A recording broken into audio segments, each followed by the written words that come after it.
Fala pessoal, tudo bem com vocês? Sem Alário Elkeson é oferecido para o ataque do Verdão. Eu vou falar do principal reforço até agora e o Endrick. Será que vai para o Mundial? Chega mais, eu sou o Chico Garcia, inscreva-se no canal e vamos juntos!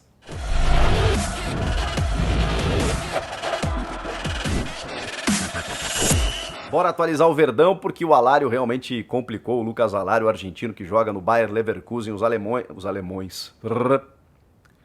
Bora atualizar o Verdão, porque o Lucas Alário, o argentino que atua no Bayer Leverkusen, realmente não deve vir ao Palmeiras. A negociação complicou bastante. O Palmeiras até conseguiu se acertar com o jogador, que tinha o interesse de voltar para a América do Sul. Mas a informação é que o Anderson Barros, inclusive, ofereceu 300 mil euros, uma compensação financeira pelo empréstimo. Os alemães não quiseram negociar. E eles também estão em busca de um outro camisa 9 para poder liberar esse jogador, né, para não ficar sem ele que não é titular, mas um reserva imediato, uma alternativa e tudo mais. Então, estão dificultando ao máximo essa negociação. Então o Lucas Alário a gente já pode tirar do negócio do Palmeiras nesse momento. O cerco está apertando, né?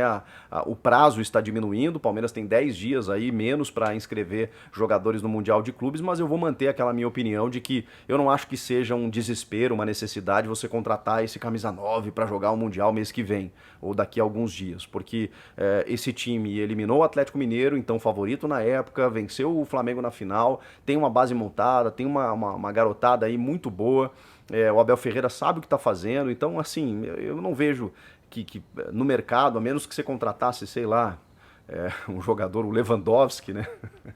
Falando, viajando bem assim, mas só para dar um exemplo, que pudesse resolver efetivamente os teus problemas para determinar que esse cara chegue e seja a solução de uma hora para outra de um grupo já formado. Enfim, mas é fato que o Palmeiras está buscando esse cara, só que eu acho que esse cara tem que ser buscado para o restante da temporada, para as próximas temporadas, enfim, num projeto a médio e longo prazo, não necessariamente para o Mundial que vai ser disputado a partir de agora. Mas a informação do GE, do meu amigo Thiago Ferri lá, é que o Elkeson foi oferecido. O Elkeson não é necessariamente o perfil ou a característica de jogador que o Palmeiras gosta, né?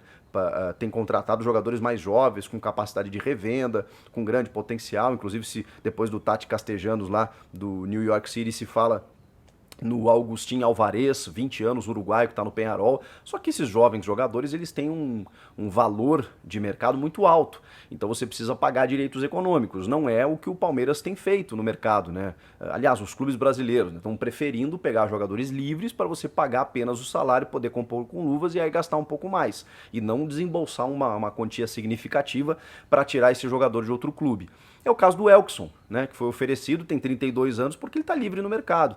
É um cara que empilhou gols na China aí nas últimas 9 temporadas, acho que é isso, acho que ele ficou 9 anos lá, tem 156 gols em 280 jogos, ou seja, quase uma média de um gol a cada 2 partidas, numa margem enorme, né, de jogos. Então é um índice considerável, uma média de gols bacana para um centroavante. Ah, mas ele está vindo da China. Bom, o Hulk também estava vindo, né? E a gente viu o que aconteceu com ele no futebol brasileiro na temporada passada. Então, acho que a gente tem que parar um pouco de preconceito. É um cara fazedor de gols e tudo mais. Não sei se esse cara seria o 9 que a torcida gostaria, que resolveria todos os problemas do time do Abel, mas o fato é que ele foi oferecido, está livre no mercado e basta você negociar salário que ele seria contratado. Será que esse seria o cara? Bom, pode ser que seja.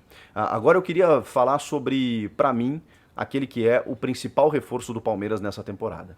Chama-se Eduard Atuesta. Eu fiquei impressionado com a entrevista coletiva de apresentação dele durante a semana. Eu já gostei, já tinha gostado dele, da contratação, pelos vídeos dele, pela característica dele, pelo jeito de jogar, pela forma como ele está sendo tratado, pelas referências, né? Ele é considerado uma joia colombiana que estava no Los Angeles FC e, cara, é um desejo antigo do Abel. Importante a gente falar isso, né? O Abel tenta contratar ele há muito tempo e a gente está entendendo por quê.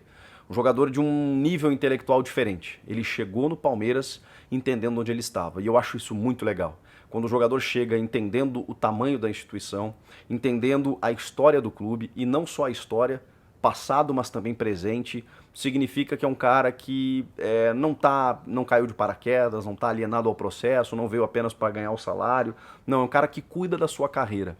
Nem todo jogador faz isso, muitas vezes por uma falta de estrutura cultural, de apoio, aquela coisa toda, mas o Atuesta me pareceu um cara acima da média, juro para vocês. Ele chegou nominando os principais colombianos que vestiram a camisa do Palmeiras. Citou Rincon, Asprilla, Armeiro, o Yerry Mina mais recentemente, e falou que é um orgulho estar no maior campeão do Brasil. Gente, esse é o slogan do Palmeiras, que o palmeirense tem muito orgulho. Então é um cara que sabe o que ele está falando. Diz que vai em busca do bimundial, que assim como o 51 pretende ganhar 2022. É um cara que estudou, né? É um cara que sabe onde está. Ele pediu vídeos das 10 últimas partidas da última temporada para o staff do Abel Ferreira para entender onde ele poderia se encaixar. E aí elogiou muito o Rafael Veiga, porque ele pode atuar ou fazer, ou complementar o Veiga como ele fazia com Carlos Vela lá no Los Angeles. Vejam só. E ainda recebeu, segundo ele, além dos vídeos, uma explicação detalhada sobre aspectos táticos do jogo. Então esse cara chegou muito preparado. Falou que ele é polifuncional, e realmente ele é, pelos vídeos, pelas suas características, né? Um cara que joga tanto como marcação, ele se considera um 8, né? Que ele faz a marcação, mas ele tem capacidade de chegar à frente, de finalizar, de combinar jogadas, de fazer a construção de jogo. Esse cara vai ser muito importante e olha, eu ouso a dizer que em seguida, facilmente titular do time. Ele se encaixaria muito nesse sistema do Abel, sendo ali, fazendo a função do Zé Rafael, que eu também acho que é um bom jogador, mas acho que o Atuesta vai ocupar essa lacuna ali para poder se complementar ainda mais com o Rafael Veiga, fazer o Veiga brilhar ainda mais, enfim. Acho que tem muito espaço para o Atuesta nesse time e assim, me impressionou a forma como ele tratou a sua chegada, o clube onde ele está chegando. É um cara que tem apreço pela profissão, cuida de várias áreas, eu fiquei realmente impressionado. Olha, acho que o Palmeiras acertou em cheio nessa contratação. Agora, quero falar sobre, a gente está falando de 9, será que vai buscar um 9 no mercado? Tá vindo o Mundial aí. E o Endrick, hein? Eu sei que essa questão é polêmica, porque a gente está falando de um menino que tem 15 anos, que está arrebentando na copinha. Eu tô gravando esse vídeo logo depois do Palmeiras ter vencido o Atlético Goianiense também, ter chegado nas oitavas. Ele entrou e em um minuto sofreu um pênalti. É um jogador que é absurdo o que ele consegue fazer em relação aos outros, não da mesma idade, de idade superior inclusive. Ele tem uma explosão, uma força física, um talento que parece que ele é o adulto jogando com crianças. É inacreditável. E são nesses momentos que você identifica jogadores fenomenais, jogadores diferentes, jogadores diferenciados, jogadores que, enfim, se sobressaem em relação aos demais. E isso independe um pouco de idade. A gente viu os grandes craques, né, que eles em algum momento surgiram, e quando surgiram foram apontados como jogadores com esse potencial. Obviamente que nem todos vingam, porque você tem muitas pedras nesse caminho, né? E existe um caminho até você chegar no profissional, e aí você tem uma fase complicada, né? De hormônios, de deslumbre, de um crescimento financeiro, de uma ascensão social. É difícil lidar com tantas coisas. O jogador é um ser humano, gente, que muitas vezes é a esperança da família. Nem todo jogador lida bem emocionalmente com tudo isso, é uma pressão muito grande. Não é só um apoio, né? Existe o apoio, mas existe a pressão quando você perde um pênalti, que você não corresponde à expectativa. Lidar com essa frustração é muito difícil. Então o Endrick tem que ter muito suporte. O Palmeiras está fazendo certinho. Eu vi esse menino começar desde assim competições sub-11, sub-13 no Palmeiras, ele já era tratado como um fenômeno. E ele chega na copinha aos 15 anos e faz tudo o que está fazendo. É natural que a gente gere muita expectativa sobre ele. Mas ele pode jogar o Mundial de Clubes? Pode. Ele não pode jogar o Paulistão, ele não pode jogar o Campeonato Brasileiro, mas ele pode jogar o Mundial. Então, aí eu vou explicar por conta de uma questão de regulamento. Ele, primeiro, que não tem contrato profissional ainda. Apenas no dia 21 de julho, quando ele completar 16 anos, ele vai assinar um contrato profissional com o Verdão. A partir dali, ele pode ser usado entre os profissionais em jogos oficiais. No momento, ele inclusive subiu para participar de treinos, né, na academia de futebol, sob comando do Abel Ferreira, porque ele já vai fazer esse processo, né? Ele já vai começar a frequentar a academia e mesmo que ele não dispute o Mundial, acho que na sequência, porque ele só vai poder disputar Paulista e Brasileiro, só para ficar nessas duas competições, no ano que vem. Porém, no Mundial de Clubes, no regulamento, não cita uma idade mínima pré-estabelecida, desde que o jogador tenha um contrato para desenvolver a sua atividade. E esse contrato ele pode ser amador ou profissional. Então não existe um impeditivo para que ele dispute o Mundial.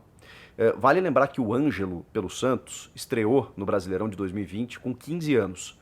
Só que a regra mudou do Campeonato Brasileiro do ano passado.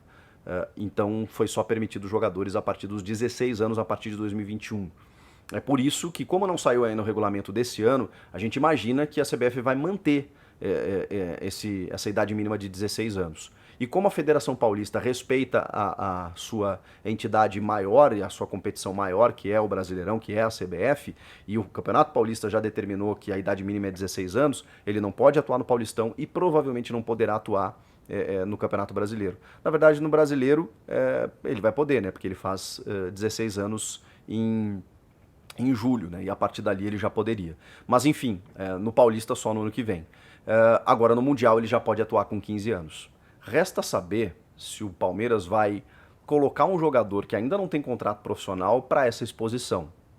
Vamos imaginar que o Endrick entre e faça o gol do título, ou o gol que classifique o Palmeiras para uma final, na semifinal. Esse jogador não tem uma multa, ele ainda não tem uma multa, ele ainda não tem, digamos... Só que eu imagino também, vamos lá, porque você não consegue estabelecer uma multa rescisória alta a ponto de qualquer clube vir aqui e tirá-lo do Palmeiras. Só que eu também imagino que o Palmeiras, ao fazer isso, tenha uma segurança jurídica, mesmo que não seja num contrato profissional, com a família do jogador, para tentar segurar qualquer assédio que venha de uma forma até um pouco... não vou dizer ilegal, mas imoral, né? Para um jogador que está ascendendo ao profissional de um clube. Mas o Palmeiras tem que tomar cuidado, porque ele vai ganhar uma exposição que vai atrair interessados do mundo inteiro e o poder de fogo desses caras é muito alto. Então daqui a pouco os caras chegam aqui com o caminhão de dinheiro e levam mesmo, levam mesmo. Então você precisa ter uma estrutura jurídica para impedir que isso aconteça. Tendo isso, mesmo que ele não tenha 16 anos, o Palmeiras pode levar. Isso ainda não está sendo cogitado no Palmeiras. E eu não estou nem falando pela necessidade de um camisa 9. Eu estou falando porque o Endrick mostra ter uma personalidade diferente dos demais. Então eu não consigo imaginar, né, claro que isso tem que ser avaliado internamente lá no clube, que ele tenha dificuldades ou que ele, enfim, se afete por conta dessa disputa. Eu acho que quanto mais ele frequentar o profissional, mais cedo ele estará pronto para todas as coisas que ele tem para oferecer, e ele tem muito a oferecer ao Palmeiras. Então eu acho que levá-lo para a viagem, mesmo que você não utilize, ou mesmo que você dê apenas alguns minutos para ele, trata-se de uma joia. E como uma joia, você tem que dar um tratamento diferenciado para ele. Repito, desde que você tenha segurança para poder fazer isso e não perder também esse valor por esse jogador por um valor menor do que o que ele vale, porque ele vale muito. Não sei o que vocês pensam, eu sei que é uma questão polêmica. Comentem aqui sobre tudo isso, inscreva-se no canal e eu volto na próxima. Tchau!